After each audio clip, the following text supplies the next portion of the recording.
बिस्मिल्लाहिर्रहमानिर्रहीम। Exercise 17.4 question number 3 verify the D Morgan's law. De Morgan क्या था? एक मैथमेटिशियन था।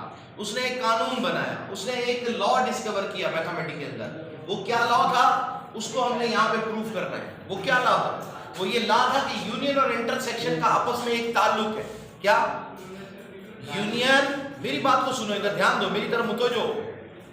यूनियन और इंटरसेक्शन का आपस में एक ताल्लुक है और सेट्स के एलिमेंट जो यहां दिए ये जरूरी नहीं है, बल्कि कोई भी अपनी तरफ से दे दो, कोई भी सेट ले आओ, ये लॉ प्रूफ जरूर होगा। क्या कि अगर हम ए और बी को यूनियन करें, क्या ए और बी को पहले यूनियन करें फिर उसे कॉम्प्लीमेंट करें। कॉम्प्लीमेंट का मतलब क्या है कि इस सारे ए यूनियन बी को यूनिवर्सल में से माइनस कर दो।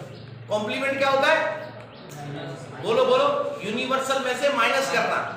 क्या उस सेट को यूनिवर्सल में से निकाल दो, जो बाकी यूनिवर्सल में बचेगा वो कॉम्प्लीमेंट है। तो इस ए यूनियन बी जब हम जमा करेंगे एक सेट बन जाएगा और यूनियन करने के बाद हम उसको यूनिवर्सल में से माइनस कर देंगे तो कॉम्प्लीमेंट हो जाएगा, राइट। तो वो कहता है कि ए यूनियन बी कॉम्प्लीमेंट करने के बाद अगर हम ए कंप्लीमेंट निकालें और बी का भी कंप्लीमेंट निकालकर उसको इंटरसेक्ट करेंगे तो सेम वही जवाब आएगा जो लेफ्ट साइड पर। यानी इसका जवाब इसके बराबर आएगा। Element set of A and B भले कुछ भी हो, हमारा ये लॉ प्रूव होगा। ये लॉ डी मॉर्गन का लॉ कहलाता है, समझ रहे? तो ये इसका एक लॉ हो गया। दूसरा इसी से रिलेटेड वो कहता है कि जैसे ही हम यूनियन कर रहे हैं इसी तरीके से अगर हम ए को इंटरसेक्ट करें बी से फिर कंप्लीमेंट कर दें, फिर हम ए को कंप्लीमेंट और बी के कंप्लीमेंट का यूनियन निकालेंगे तो सेम जवाब आए। गौर से देखो इसको, देखो अगर यहां यूनियन तो इधर इंटरसेक्शन। क्या यहां यूनियन तो यहां इंटरसेक्शन, और अगर यहां इंटरसेक्शन तो यहां यूनियन। ये लॉ है डी मॉर्गन का। डी मॉर्गन एक मैथमेटिशियन था, उसने ये लॉ डिस्कवर किया इन द सेट्स कि कोई भी सेट हो ए और बी और आप हल करेंगे ये लॉ जरूर प्रूफ होगा। तो इसीलिए इसकी बड़ी इंपॉर्टेंस है, हमेशा एग्जाम्स में इसका एक सवाल जरूर आता है ना। तो अब हम क्या करेंगे?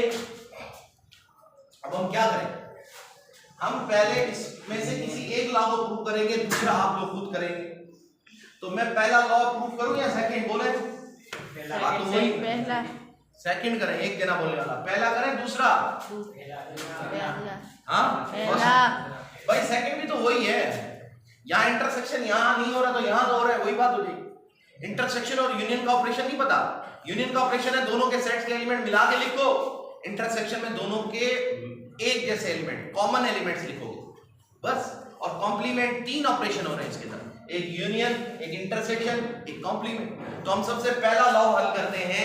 सबसे पहले में क्या है कि हमें ए यूनियन बी करना पड़ेगा। क्यों? क्योंकि ब्रैकेट के अंदर ए यूनियन बी लिखा है, मतलब पहले ए यूनियन बी करेंगे। और हम जरूर सवाल को हल करते वक्त ये जरूर लिखेंगे कौन सी साइड हल कर रहे हैं। तो हम कहेंगे left hand side. Left hand side है ना, तो लेफ्ट हैंड साइड वाला ए यूनियन बी हम पहले हल कर रहे हैं, ठीक है। तो ए यूनियन बी करा तो बताओ क्या आएगा? अब आप देखो उसमें ए और यूनियन बी दोनों के एलिमेंट्स मिला के लिखने हैं। तो यहाँ पर क्या है? 1 3 5 7 9 5 लिखा है, तो यहाँ 5 भी है, फिर 6 7 8 9। तो ये हो जाएगा 1 3 5 6 7 8 9, है ना। दोनों के एलिमेंट्स मिलाकर क्या है? 1 3 5 6 7 5 6 7 8 9। 5 दो दफा है, ए में भी बी में भी, तो दो दफा नहीं लिखेंगे। क्यों? इट इज द प्रॉपर्टी क्या कि हम सेट्स के अंदर एलिमेंट रिपीट नहीं होता। दो बातें सेट्स की हमेशा याद रखो, दो बातें सेट्स की हमेशा याद रखो। Repetition is not allowed and sequence does not matter. क्या बोलो? Repetition is not allowed. English नहीं बोले आती, फिर बोलो तो, या शर्म आती है बोलते हुए? Repetition is not allowed. Repetition is not allowed, यानी एलिमेंट कोई बार बार नहीं लिख सकते, एक दफा लिखना है। और sequence does not matter. Sequence does not matter. हाँ, इस तरह बोलने से चीजें याद हो जाती हैं, एक दफा जरूर बोला करो। सीक्वेंस डज नॉट मैटर का मतलब है कि तरतीब के फर्क पड़ने से सेट में कोई फर्क नहीं पड़ता, वो एक ही सेट है। मिसाल के तौर पर एक सेट लिखा 3,2, फिर लिख दिया 2,3, ये दूसरा सेट नहीं बनेगा, वो ये, क्योंकि elements are same, but sequence is change, does not matter. Sequence matter नहीं करती सेट के अंदर। तो याद रखें सीक्वेंस के ये सेट्स के अंदर ये दो इंपॉर्टेंट बातें, repetition is not allowed, sequence does not matter. ये बेसिक इसकी प्रॉपर्टी है सेट्स की है, राइट। तो अब हम ये हो गया A union B. Now we have to find the complement of a set. What is the complement? Complement means the subtraction of A union B from the universal set. Universal set में से A union B को हम minus करेंगे। अब कैसे minus करेंगे? यानी ये एलिमेंट यूनिवर्सल में से निकालो, जो यूनिवर्सल में बाकी बचेगा वो लिखेंगे, उसको कॉम्प्लीमेंट कहेंगे। बताएं 1 3 5 6 7 8 9 निकाल दिया, तो 1 से लेकर 10 तक एलिमेंट्स है, तो हम ये लिखेंगे। देखें, पर यहां पर ये जरूर लिखें कि हम ये क्या कर रहे हैं, लेफ्ट साइड में कॉम्प्लीमेंट, भाई ये कॉम्प्लीमेंट कर रहे हैं। और कॉम्प्लीमेंट का रिजल्ट क्या आएगा?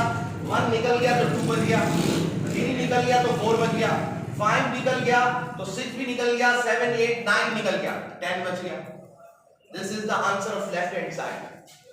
ये किसका आंसर है? लेफ्ट हैंड साइड का ही आंसर है। It is the answer of the left hand side. So we will give the reference to the left side. हम रेफरेंस देंगे लेफ्ट साइड को, ये रहा लेफ्ट साइड, तो इस वजह से रेफरेंस देना लाजमी है, ठीक है। क्यों रेफरेंस दे? ताकि हम एंड में इसको बताएंगे, वजाहत करेंगे इसकी रेफरेंस की। रेफरेंस को लाइन ऐसे करके कॉपी का एंड, पेज का एंड तक लेके जाना चाहिए। क्यों? कि जब चेकर चेक करेगा, एग्जामिनर चेक करेगा, तो उसको वो रेफरेंस नजर आ जाएगा, ठीक है। अब देखें, अब now we will solve the right hand side. अब हम राइट हैंड साइड का क्वेश्चन हल करेंगे, और वो है A complement and intersection B complement. First we will find the A complement. पहले हम क्या फाइंड करेंगे? A complement. And complement, do you know क्या मतलब होता है complement का? We have to subtract the elements of set A from the universal set. A के एलिमेंट्स यूनिवर्सल में से निकाल दो, complement हो गया। B के एलिमेंट्स निकाल दो यूनिवर्सल में से, माइनस कर दिया। यूनिवर्सल में से जो भी माइनस करोगे, जो भी सेट, वो complement हो जाएगा। आपको C complement चाहिए, यूनिवर्सल में से C निकाल दो। आपको B कंप्लीमेंट चाहिए, यूनिवर्सल में से B माइनस कर दो। तो अब आपने क्या कंप्लीमेंट करना है? A complement. तो A के एलिमेंट्स निकाल दो, 1 निकाल दिया, क्या बचा? 2, 3 निकाल दिया, क्या बचा? 4, 5 निकाल दिया, क्या बचा? 6, 7 निकाल दिया, क्या बचा? 8, 9 निकाल दिया, क्या बचा? 10। This is the complement of A. It is called A complement. Easily we have find, है ना, आसानी से मिल गया ना। अब हम निकालेंगे B complement. Why? Because before the operation of union we have find the values of A complement and B complement. Otherwise we will not solve the operation of union. पहले तो complement होगा, फिर union होगा ना। तो अब हम B complement करेंगे, तो हम B complement के लिए भी यही तरीका अडॉप्ट करेंगे कि B के एलिमेंट्स हम यूनिवर्सल में से सब्ट्रैक्ट कर देंगे, निकाल देंगे। समझ गए? सब्ट्रैक्ट मतलब माइनस करना। तो अब हम B के एलिमेंट निकालेंगे। देखो 5 निकालना है, 1 नहीं निकला, 2 नहीं निकला, 3 नहीं निकला, 4 नहीं निकला, तो ये तो एलिमेंट्स आएंगे यूनिवर्सल के 1 2 3 4। 5 निकल गया, 6 निकल गया, 7 निकल गया, 5 6 7 8 निकल गया, फिर क्या बच गया? 9 and 10। Now we will solve the complete right hand side. यानी अब हम complete right side हल करने के काबिल हैं। A complement union B complement। तो अब इन दोनों को यूनियन करें, यानी दोनों के एलिमेंट्स मिला के लिखें। मिला के लिखें क्या आएगा? 1 2 3 4 5 है, 1 2 3, ना ना ना ना ना ना, सॉरी गलत कर रहे हैं। अब यहां पर हमने इसको फॉलो कर लिया है, इसको नहीं, इसको फॉलो करना है। यूनियन थोड़ी आएगा, पहले यूनियन था ना, अब हमने करना है इंटरसेक्शन। सॉरी, ये दूसरे वाले का ऑपरेशन लिख दिया था। अब हमने राइट हैंड साइड में इंटरसेक्शन का ऑपरेशन, यूनियन का नहीं है। तो इंटरसेक्शन में दोनों में कॉमन क्या क्या है बताएं? क्या कॉमन है दोनों सेट्स में? A complement B complement. 2 common है, 4 कॉमन है और 10 कॉमन है। अब इसको ये राइट साइड पूरा कंप्लीट हो गया, इसको हम रेफरेंस दे देंगे सेकंड, रेफरेंस सेकंड दिया। अब एंड में आके आपने ये लफ्ज लिखने होते हैं फ्रॉम क्या, फ्रॉम 1 एंड 2, यानी ये रेफरेंस जो है ना 1 एंड 2, इसको देखेगा वो खुली from 1 and 2। We know that, हमें पता चला, वी नो दैट, क्या पता चला कि left hand side is equals to right hand side of the De Morgan law, so it is proved, it is verified। क्या हो जाएगा, वेरीफाइड। ये वेरीफाई हो गया, वाकई लेफ्ट और राइट बराबर है, वेरीफाई हो गया। इस तरह वेरीफाई करना होता है कि लेफ्ट और राइट बराबर आ गया, वेरीफाई। समझ आया कुछ? सेकंड क्वेश्चन कर लेंगे आप लोग, वैसा ही है, ठीक है, स्टॉप।